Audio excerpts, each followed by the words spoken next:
let's talk about outsourcing in college athletics, right? So it makes sense in some ways. And I think that all the companies that are outsourced, that's my expertise is ticketing. So the IMG College Ticket Solutions, the Aspire Groups, Tamor, the other ones, they provide a great source and they know what they're doing, right?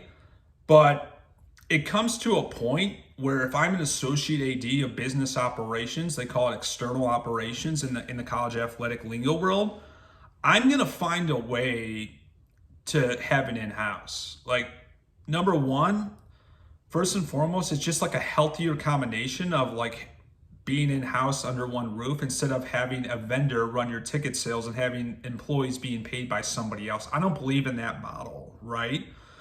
And number two, why share revenue split? Like, why share between 18 and 40% based on all ticket sales, based on the sales team sells? And why not just do it in-house and save that revenue split and not pay college athletics $1 million a year into the companies where you can save that $1 million and have it in-house? Not to say that the numbers work everywhere. In some places it might make sense to outsource, and other places it may not, obviously depending on the numbers. But what do you need to have another vendor do it for you? I mean, it just makes no sense. And obviously number three, it's come on now, let's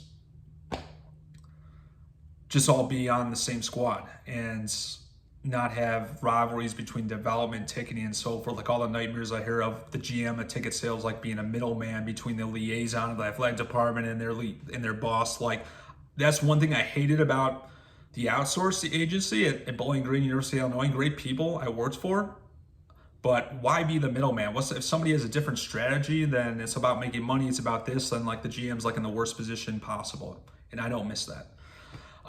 But more importantly, I want to discuss the tweet I talked about on vlog 1 and that somebody mentions to me. So actually, I didn't come up with this tweet that I mentioned. Actually, somebody direct messaged me. That person will remain anonymous out of privacy for him.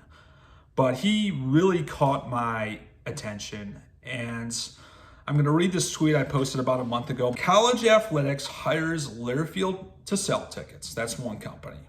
Okay? Who brings in Elevate to help. Elevate's a great company. They are owned by the San Francisco 49ers. I mean, Al Guido, Sean Doss, are on fire right now with it, doing a fantastic job, right? So they're helping create different revenue streams in college athletics, and they partner with IMG Learfield, okay? So, okay, that's fair. Who then brings dynamic pricing partners to distribute the tickets. I'm not crazy about DPP, but I do give Jonathan Marks, all the credit in the world, what he's built there. I think he's done a fantastic job on the biz development front, and I think he's one of the best sales folks in college athletics right now. So kudos to him. He may not think I like him, but I give credit when credit is due. He's done a great job scaling that company. But DPP distributes their tickets to a company called Logo Tickets, which is their automation platform where it's easier for bulk tickets to be distributed in a ticketing automation system, right? And then the last company they give that to from Logo Tickets is called Broker Genius, where they price.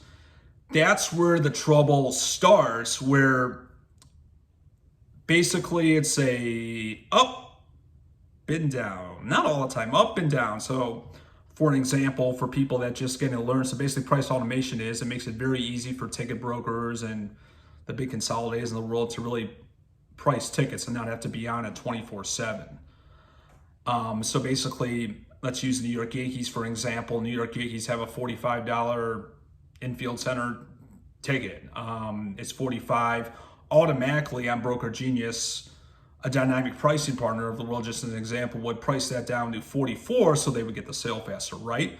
And if the game's not in demand, that ticket could keep falling all the way down to $6. So that's what I don't like about this model, is that college athletic departments are using 5 companies, right? Learfield, to Elevate, to DPP, to Logo Tickets and Broker Tickets. 5 companies,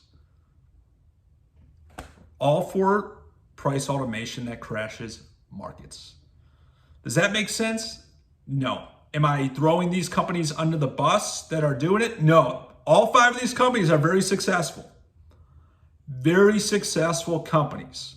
I'm throwing the college athletic administrators under the bus for not using just one company to handle their ticket sales price distribution. There's companies that already do that. All right, let me endorse some more. I hope they're going to pay me. Just joking. Eventellect can do that. One-stop shop. DTI Management can do that. One-stop shop. Just to name a few. Let me know your thoughts on that. If anyone wants to talk more about it, direct message me. We'll talk more about it if you disagree with what I just had to say.